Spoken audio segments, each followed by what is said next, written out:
આકાશવાણી સમાચાર ચૈતાલી જોશી વાંચે છે. સૌપ્રથમ મુખ્ય સમાચાર. લોકસભાએ ભારતીય ન્યાય સંહિતા, ભારતીય નાગરિક સુરક્ષા સંહિતા અને ભારતીય સાક્ષ્ય વિધેયકને બહાલી આપી છે. કેન્દ્ર સરકારે ગુજરાત સહિત 6 રાજ્યોમાં 8,000 મેગાવોટ ક્ષમતાના 10 પરમાણુ રિએક્ટરો બાંધવાની કામગીરી હાથ ધરી છે. સાહિત્ય અકાદમીએ ગુજરાતીમાં વિનોદ જોશી સહિત 24 ભાષાઓની વિવિધ કૃતિઓ માટે તેના વર્ષ 2023ના સાહિત્ય અકાદમી પુરસ્કારોની જાહેરાત કરી છે. ઈડીએ આરજેડી વડા લાલુ પ્રસાદ યાદવને રેલવેમાં જમીનના બદલામાં નોકરીઓ સંબંધિત મની લોન્ડરિંગ કેસની તપાસમાં પૂછપરછ માટે સમન્સ પાઠવ્યા છે. મદ્રાસ વડી અદાલતે તામિલનાડુના મંત્રી કે પોનમુડી અને તેમની પત્નીને અપ્રમાણસર સંપત્તિના કેસમાં 3 વર્ષની જેલ અને 50 લાખ રૂપિયાના દંડની સજા કરી છે અને સંયુક્ત રાષ્ટ્ર સુરક્ષા પરિષદમાં ગાઝા પટ્ટીમાં માનવતાવાદી સહાય પૂરી પાડવા સંબંધિત ઠરાવ પરનું મતદાન ફરી એકવાર મોકૂફ રખાયું છે. સમાચાર વિગતવાર. લોકસભાએ ભારતીય ન્યાય સંહિતા, ભારતીય નાગરિક સુરક્ષા સંહિતા અને ભારતીય સાક્ષ્ય વિધેયકને બહાલી આપી છે. આ ત્રણેય વિધેયકોને બ્રિટિશ કાળના ફોજદારી ધારાઓનું સ્થાન લીધું છે. આ વિધેયક પરની ચર્ચાનો જવાબ આપતા કેન્દ્રીય ગૃહમંત્રી અમિત શાહે ગઈકાલે ગૃહમાં કહ્યું હતું કે નવા વિધેયકો બંધારણની ભારતીયતા અને નાગરિકોના કલ્યાણને કેન્દ્રમાં રાખે છે. તેમણે કહ્યું કે બ્રિટિશ કાળના કાયદાઓ ભારતની વર્તમાન પરિસ્થિતિને અનુરૂપ ન હતા. એટલું જ નહીં, નવા વિધેયકો ભારતીય બંધારણનું અક્ષરશઃ પાલન કરે છે. તેમણે નવા કાયદાઓની જોગવાઈઓનો સચોટ રીતે અભ્યાસ કર્યો છે. નવા કાયદાઓ સજાને બદલે ન્યાય પર ધ્યાન કેન્દ્રિત કરનારા છે. શ્રી શાહે કહ્યું કે ગરીબ લોકોને ન્યાય મેળવવા માટે પહેલા આર્થિક પડકારનો સામનો કરવો પડતો હોય છે. લોકસભાએ મુખ્ય ચૂંટણી કમિશનર અને અન્ય ચૂંટણી કમિશનરોની નિમણૂક સેવાની પદ્ધતિ અંગેના વિધેયક 2023 અંગેના ચર્ચાનો પ્રારંભ કર્યો છે. નવું વિધેયક ચૂંટણી પંચ ધારો 1991નું સ્થાન લેશે. નવા વિધેયકમાં મુખ્ય ચૂંટણી કમિશનર અને અન્ય ચૂંટણી કમિશનરોની નિમણૂક, પગાર અને તેમને દૂર કરવા જેવી જોગવાઈઓનો સમાવેશ કરાયો છે. નવા વિધેયકમાં પસંદગી સમિતિની ભલામણોના આધારે રાષ્ટ્રપતિ મુખ્ય ચૂંટણી કમિશનર અને અન્ય ચૂંટણી કમિશનરોની નિમણૂક કરશે. પસંદગી સમિતિમાં પ્રધાનમંત્રી, કેન્દ્રીય મંત્રી અને લોકસભામાં વિપક્ષ નેતાઓ રહેશે. કોંગ્રેસ અધ્યક્ષ અને રાજ્યસભામાં વિપક્ષના નેતા મલ્લિકાર્જુન ખડગેની અધ્યક્ષતામાં સસ્પેન્ડ કરાયેલા વિપક્ષી સાંસદોએ આજે સંસદથી વિજય ચોક સુધી વિરોધ પ્રદર્શન કર્યા હતા. વિરોધ કરી રહેલા સાંસદો લોકસભામાં સુરક્ષા ભંગ બદલ કેન્દ્રીય ગૃહમંત્રી અમિત શાહના રાજીનામાની તથા તેઓનું સસ્પેન્શન રદ કરવાની માંગ કરી રહ્યા હતા. વિરોધ પ્રદર્શનમાં કોંગ્રેસ, ડીએમકે, આરજેડી, એનસીપી, ડાબેરીઓ સહિતના સભ્યો જોડાયા હતા. કેન્દ્ર સરકારે ગુજરાત સહિત 6 રાજ્યોમાં 8,000 મેગાવોટ વીજ ક્ષમતાવાળા 10 પરમાણુ રિએક્ટરો બાંધવાની કામગીરી હાથ ધરી છે. પરમાણુ ઉર્જા રાજ્યમંત્રી જીતેન્દ્રસિંહ ગઈકાલે લોકસભામાં એક પ્રશ્નના લેખિત જવાબમાં આ મુજબ જણાવ્યું હતું. તેમણે કહ્યું કે ગુજરાત ઉપરાંત રાજસ્થાન, તમિલનાડુ, હરિયાણા, કર્ણાટક અને મધ્યપ્રદેશમાં પરમાણુ રિએક્ટરો બાંધવાની કામગીરી ચાલી રહી છે. આ ઉપરાંત કેન્દ્ર સરકારે મંજૂર કરેલા 10 પરમાણુ રિએક્ટરો માટે પ્રોજેક્ટ અગાઉની પ્રવૃત્તિઓ હાથ ધરાઈ છે. બીજા એક પ્રશ્નના જવાબમાં શ્રી જીતેન્દ્રસિંહે જણાવ્યું હતું કે દેશની પરમાણુ ઉર્જા ક્ષમતા 7,480 મેગાવોટ છે. તેમાં તબક્કાવાર વધારો કરીને વર્ષ 2031-32 સુધીમાં તે 22,480 મેગાવોટ કરવામાં આવશે. સાહિત્ય અકાદમીએ ગુજરાતીમાં વિનોદ જોશી સહિત 24 ભાષાઓની વિવિધ કૃતિઓ માટે તેના વર્ષ 2023 માટેના સાહિત્ય અકાદમી પુરસ્કારોની જાહેરાત કરી છે. જેમાં કવિતાના 9 પુસ્તકો, 6 નવલકથાઓ, 5 ટૂંકી વાર્તા સંગ્રહો, 3 નિબંધો અને 1 સાહિત્યિક અભ્યાસે આ વર્ષે સાહિત્ય અકાદમી પુરસ્કારો અપાયા છે.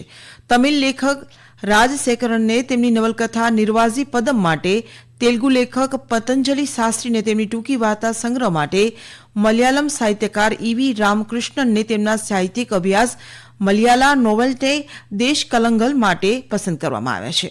કાવ્ય સંગ્રહોની શ્રેણીમાં ડોગરી ભાષામાં વિજય વર્મા, ગુજરાતીમાં વિનોદ જોશી અને ઓડિયામાં આશુતોષ પરિંદાને પુરસ્કાર મળશે. ટૂંકી વાર્તાઓમાં આસામી ભાષામાં પ્રણવ જ્યોતિ ડેકા, બોડોમાં નંદેશ્વર ડેમરી, સંથાલીમાં તારાસીન બરાસ્કીનો સમાવેશ થાય છે. આગામી 12મી માર્ચે પુરસ્કારો અપાશે, જેમાં પુરસ્કાર મેળવનારને તાંબાની તકતી, 1 શાલ અને 1 લાખ રૂપિયા રોકડ સ્વરૂપે અપાશે. આ સમાચાર આપ આકાશવાણી પરથી સાંભળી રહ્યા છો. એન્ફોર્સમેન્ટ ડિરેક્ટરેટ ઈડીએ બિહારના પૂર્વ મુખ્યમંત્રી અને આરજેડી વડા લાલુ પ્રસાદ યાદવને રેલવેમાં જમીનના બદલામાં નોકરીઓ સંબંધિત મની લોન્ડરિંગ કેસની તપાસમાં પૂછપરછ માટે સમન્સ પાઠવવામાં આવ્યા છે.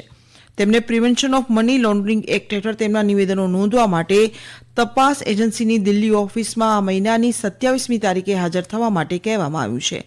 બિહારના નાયબ મુખ્યમંત્રી તેજસ્વી યાદવને આવતીકાલે તેની દિલ્હી ઓફિસમાં તપાસ એજન્સી સમક્ષ હાજર થવા માટે કહેવામાં આવ્યું છે. ઈડીએ આ વર્ષે એપ્રિલમાં આ કેસમાં તેજસ્વીની પૂછપરછ કરી હતી, પરંતુ આ પહેલીવાર છે જ્યારે ઈડીએ લાલુ પ્રસાદ યાદવને સમન્સ પાઠવ્યા છે. મદ્રાસ વડી અદાલતે ડીએમકેના નેતા અને તમિલનાડુના મંત્રી કે પોનમુડી અને તેમની પત્નીને અપ્રમાણસર સંપત્તિના કેસમાં 3 વર્ષની જેલ અને 50 લાખ રૂપિયાના દંડની સજા કરી છે. મદ્રાસ વડી અદાલતે 1,75 લાખ રૂપિયાની અપ્રમાણસર સંપત્તિના કેસમાં ડીએમકે નેતા અને તેની પત્નીને દોષિત ઠેરવવા માટે 2 દિવસ અગાઉના નીચલી અદાલતના આદેશને રદ કર્યો હતો, પરંતુ કે પોનમુડી ઉચ્ચ અદાલતમાં તેમને થયેલી આ સજા માટે અપીલ કરી શકે છે. પોનમુડીએ દોષિત ઠેરવ્યા બાદ મંત્રી તરીકેનું પદ છોડી દીધું છે. સંયુક્ત રાષ્ટ્ર સુરક્ષા પરિષદમાં ગાઝા પટ્ટીમાં માનવતાવાદી સહાય પૂરી પાડવા સંબંધિત ઠરાવ પરનું મતદાન ફરી એકવાર મોકૂફ રખાયું છે. તેમાં ઇઝરાયેલ અને હમાસ વચ્ચે ચાલી રહેલા યુદ્ધને રોકવાનું આહવાન પણ કરાયું હતું. ઉલ્લેખનીય છે કે આ અઠવાડિયે ત્રીજી વખત ગાઝા પટ્ટીમાં માનવતાવાદી સહાય પૂરી પાડવા સંબંધિત ઠરાવ પર મતદાન થઈ શક્યું નથી. દરમિયાન અમેરિકી રાષ્ટ્રપતિ જો બાઇડને કહ્યું છે કે અમેરિકાએ હજુ સુધી આ પ્રસ્તાવના સમર્થનમાં નિર્ણય લીધો નથી. સરકારે કહ્યું છે કે માર્ચ 2024 સુધીમાં દેશમાં કાર્યરત નાગરિક ઉડ્ડયન કંપનીઓની કુલ સંખ્યા વધીને 686 થઈ જશે. લોકસભામાં એક પ્રશ્નનો જવાબ આપતા નાગરિક ઉડ્ડયન મંત્રી જ્યોતિરાદિત્ય સિંધિયાએ આમ જણાવતા વધુમાં કહ્યું કે 2014માં આ કંપનીઓની કુલ સંખ્યા 400 હતી, જે અત્યારે વધીને 644 થઈ ગઈ છે. તેમણે કહ્યું કે સરકાર વિમાનને લગતી બધી સમસ્યાઓમાંથી છુટકારો મેળવવાનો પ્રયાસ કરી રહી છે.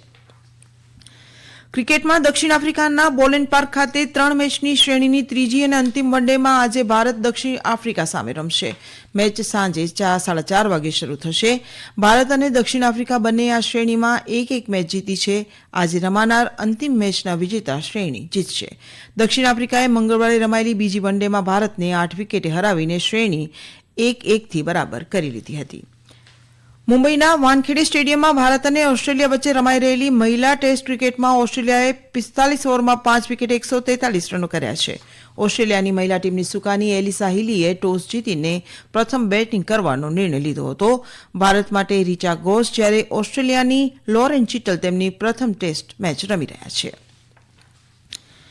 કાશ્મીરમાં આજથી ચિલાઈ કલનની શરૂઆત થઈ છે. ચિલાઈ કલન એ 40 દિવસનો સૌથી આકરી ઠંડીનો સમયગાળો છે, જે 31મી જાન્યુઆરીએ સમાપ્ત થશે. ચિલાઈ કલનમાં ઠંડીનું જોર વધે છે અને તાપમાનમાં નોંધપાત્ર ઘટાડો થાય છે. આજે ઘણા સ્થળોએ તાપમાનનો પારો 30 બિંદુથી કેટલીક ડિગ્રી નીચે જવા શરૂ થયો હતો. શ્રીનગર, પહેલગામ, ગુલમર્ગ, કાઝીગુડ અને કોકરનાગમાં લઘુત્તમ તાપમાન ઠંડી બિંદુથી નીચે જઈ રહ્યું છે. સમગ્ર દેશમાં ચાલી રહેલી ભારત વિકસિત યાત્રા અંતર્ગત કેરળમાં આ યાત્રા દ્વારા રાજ્યના ગ્રામીણ અને શહેરી બંને ક્ષેત્રમાં કેન્દ્ર સરકારની મુખ્ય યોજનાઓ અંગે નાગરિકોને માહિતગાર કરવા અને સશક્તિકરણ કરવા સફળતાપૂર્વક ચાલુ છે. નાગરિકો વિવિધ કેન્દ્રીય યોજનાઓમાં નોંધણી કરાવી રહ્યા છે અને રાજ્યના તમામ વિસ્તારોમાં મહિલાઓની સક્રિય ભાગીદારી સાથે લોકો આ અભિયાનમાં મોટી સંખ્યામાં બહાર આવી રહ્યા છે. જમ્મુ અને કાશ્મીરમાં વિકસિત ભારત સંકલ્પ યાત્રા વેગવાન બની છે. લોકો ઉત્સાહપૂર્વક સંકલ્પ યાત્રાના સ્થળોએ ભારત સરકારની વિવિધ કલ્યાણકારી યોજનાઓની માહિતી મેળવી રહ્યા છે. આ પહેલનો પ્રાથમિક ઉદ્દેશ્ય દેશના નાગરિકોને સશક્ત અને દેશના વિકાસમાં સક્રિય યોગદાન આપવા માટે તેમને પ્રોત્સાહિત કરવાનો છે. સંયુક્ત રાષ્ટ્રમાં ભારતના સ્થાયી પ્રતિનિધિ રુચિરા કંબોજે અફઘાનિસ્તાનના લોકો પ્રત્યે દેશની અતૂટ પ્રતિબદ્ધતાનો પુનરોચ્ચાર કર્યો છે. તેમણે અફઘાનિસ્તાનના કે જે પહેલેથી જ આતંકવાદ અને કુદરતી આફતો જેવા અવરોધોનો સામનો કરી રહ્યો છે, તેની આંતરરાષ્ટ્રીય ધ્યાન અને સમર્થનની જરૂરિયાત પર ભાર મૂક્યો છે. અફઘાનિસ્તાનની પરિસ્થિતિ અંગે યુએનના સુરક્ષા પરિષદને માહિતી આપતા શ્રીમતી કંબોજે શેર કર્યું કે ભારતે અફઘાનિસ્તાનને ભૌતિક માનવતાવાદી સહાય પહોંચાડી છે અને અફઘાન વિદ્યાર્થીઓ માટે શૈક્ષણિક શિષ્યવૃત્તિ આપવાનું ચાલુ રાખ્યું છે. અંતમાં મુખ્ય સમાચાર ફરી એકવાર. લોકસભાએ ભારતીય ન્યાય સંહિતા, ભારતીય નાગરિક સુરક્ષા સંહિતા અને ભારતીય સાક્ષ્ય વિધેયકને બહાલી આપી છે. કેન્દ્ર સરકારે ગુજરાત સહિત 6 રાજ્યોમાં 8 મેગા વોટ વીજ ક્ષમતાવાળા 10 પરમાણુ રિએક્ટરો બાંધવાની કામગીરી હાથ ધરી છે અને સંયુક્ત રાષ્ટ્ર સુરક્ષા પરિષદમાં ગાઝા પટ્ટીમાં માનવતાવાદી સહાય પૂરી પાડવા સંબંધિત ઠરાવ પરનું મતદાન ફરી એકવાર મોકૂફ રખાયું છે. આકાશવાણી પરથી સમાચાર પૂરા થયા.